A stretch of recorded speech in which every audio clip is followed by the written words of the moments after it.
would be honoured if you would join us. The problems with Wild Wild West, though, Warner Brothers knew it was in trouble. I mean, that much is clear. It was produced by John Waters. It would be remiss not to acknowledge the Kevin Smith story of producer John Peters, who and Smith was working with Peters on the ill-fated, as it turned out, Superman Lives, and in one of his shows, he talks about how Peters had this, Peters had this great idea for a giant spider. To appear in the Superman film, which Smith knocked back. It's just like, where does that fit in? And then Smith beautifully tells the story of how he was watching Wild Wild West and wasn't particularly getting into the film, but all of a sudden, towards the end of it, this giant spider pops up. It's just like, I know where I've seen that idea before. Um, there are an assortment of problems that were cited with Wild Wild West as it headed into post-production, and like many films, it did have some extensive reshoot work done on it.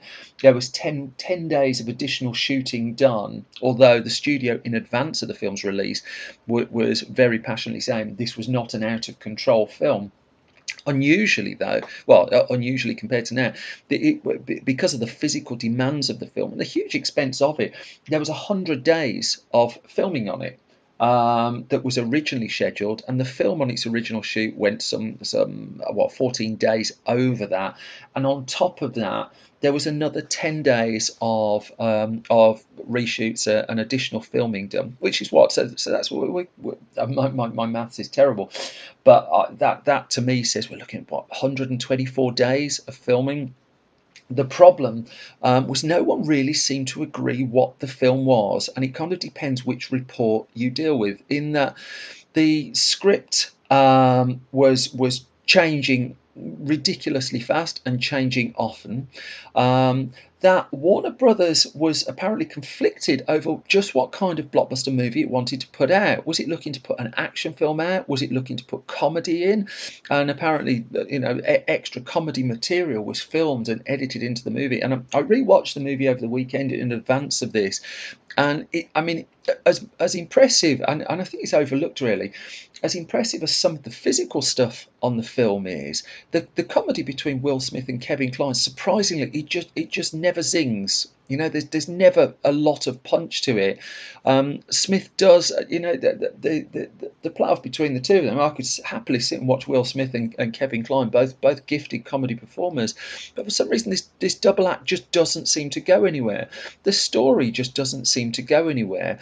And then you've got Kenneth Branagh, who comes into it. I love Kenneth Branagh as movie villain Loveless, who's walking around with one of the features the character is he's lost his legs, amongst other things.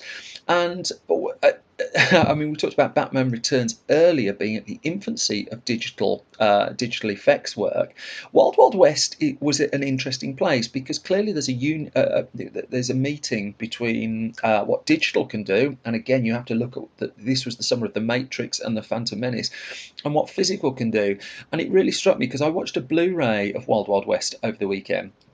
What really struck me is when you see the scenes of Kenneth Branagh, of Kenneth Branagh as Loveless, when he's on his wheeling contraption, and you get half of Kenneth Branagh, it's really stark. It really sticks out that that something's been digitally removed or digitally placed into a physical frame, and to the point where it's almost like you can point arrows at it.